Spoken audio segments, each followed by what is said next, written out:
जो बंदा बीमार हो उसके लिए अल्लाह अकबर की तस्बीहां पढ़ो और तसव्वुर करो कि वो अपने हाथ से गोश्त तकसीम कर रहा हो जाए। फरमाया जहां घर के अंदर झगड़े हों और जो बंदा मिजाज का सख्त हो, अल्लाह अकबर की तस्बीहां पढ़ो, पढ़ के कहो कि वो बंदा अपने हाथों से गोश्त तकसीम कर रहा।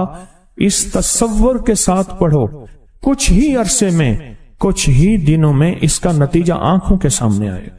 अल्लाह अकबर, अल्लाह अकबर।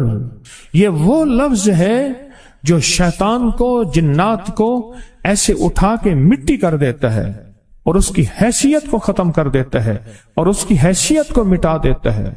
ये वो लफ्ज है और ये वो लफ्ज है और इस लफ्ज की वो ताकत है। अल्लाह अकबर। एक बंदे की मौत करीब थी, एक दरवेश आए, एक बंदे की मौत करीब थी और एक दरवेश आए।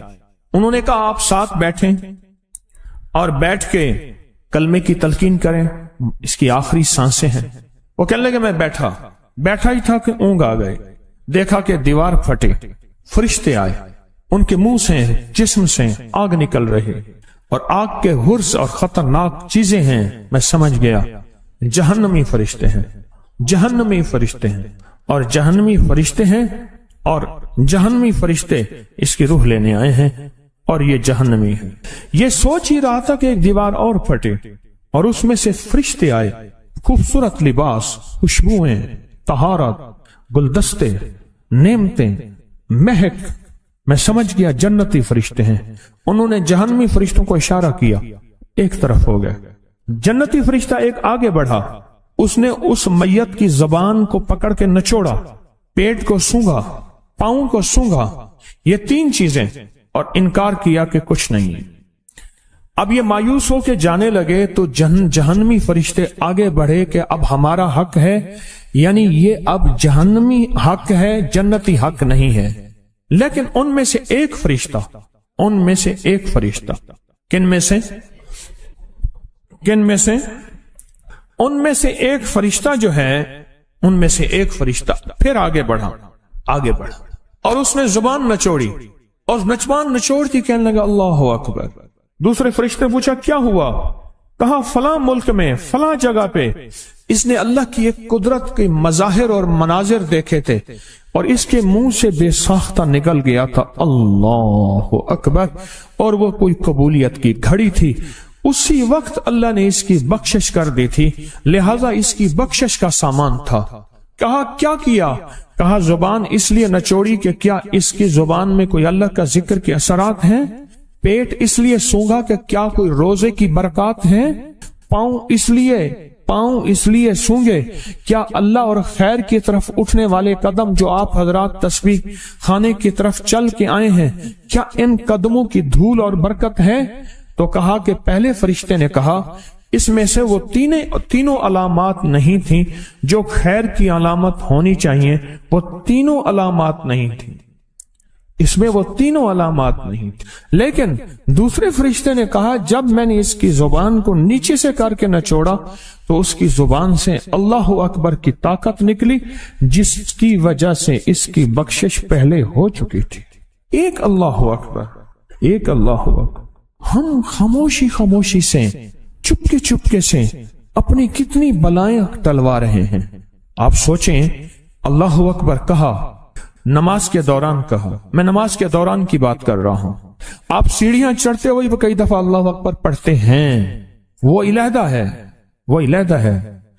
आप सिर्फ नमाज के दौरान की बात करें, आप नमाज के दौरान जो अल्लाह अकबर कह रहे हैं, ये अल्लाह अकबर चुपके से आपकी कितनी बलाएं टलवा रहा, कितनी आफतें टलवा रहा, कितनी मुसीबतें टलवा रहा, कितनी नाकामियां खत्म करा रहा, और कितनी बलाएं आफतें खुदा ना खास्ता आ चुकी थी। यहां तक फरमाया कि खजूर के दरख्तों से भी नीचे उतर आती हैं। आफात और बलियात खजूर के दरख्तों से भी नीचे उतर आती हैं, और कोई अमल, कोई नेकी, कोई दुआ, कोई सदका, कोई इसकी दुआ पीछा करती है, कोई नजर इसका पीछा करती है। खैर की नजर, बुरी नजर लगती है तो अच्छी नजर भी लगती है, और ये बंदा बख्शा जाता है और इस बंदे की बख्शिश हो जाती है। اور اس بندے سے وہ بلا آفت ٹل جاتی ہے اور اس بندے سے وہ مصیبت تکلیف دور ہو جاتی ہے۔ آپ تو چپکے چپکے سے اپنی مصیبتیں ٹلوا رہے ہیں، آپ کا یہاں قیام، آپ کے اٹھنے والے تسبیح خانے کی طرف قدم، آپ کے گھر کی کتنی مصیبتیں ٹل چکی ہیں، آفتیں ٹل چکی ہیں اور کتنی رحمتیں آ چکی ہیں اور نیکیاں تو ہیں۔ آپ صرف اللہ اکبر کو دیکھ لیں۔ مثلا آپ کہیں دوسرے شہر دوسرے ملکوں سے یہاں لوگ حضرات تشریف لائے ہیں، خواتین بھی مرد بھی، آپ یہاں تشریف آئے اور آپ آئے اور آپ کو پیچھے سے پریشانی ہوئی، آپ نے کہا ٹھہر جاؤ، میری جیب میں پیسے ہیں، میں 2-4 اونٹ ذبح کر دیتا ہوں، اس کو صدقہ کر دیتا ہوں، خیرات کر دیتا ہوں، پریشانی ٹل جائے گی۔ آپ نے 8-10 اونٹ صدقہ کر دیے، ذبح کر دیے، پوچھا، اس نے کہا اللہ کا فضل ہے، پریشانی ٹل گئی ہے۔ آپ بتائیں کہ آپ گھر میں جو حالات چھوڑ کے آئے ہیں، کوئی قرضے چھوڑ کے آیا، کوئی مرض چھوڑ کے آیا، کوئی ذمہ داریاں چھوڑ کے آیا، کوئی بے اولادی کا غم، کوئی اولاد ہے تو اس کا غم، کوئی رشتوں کا غم، کوئی رزق کا غم، کوئی لڑائی جھگڑے، کوئی صحت کا، کوئی مشکلات کا، کوئی مسائل کا، کوئی الجھنوں کا، کسی کے کیس الجھے ہوئے ہیں، کسی کا رزق الجھا ہوا ہے، کسی کی صحت الجھی ہوئی ہے، کسی کی زندگی الجھی ہوئی ہے۔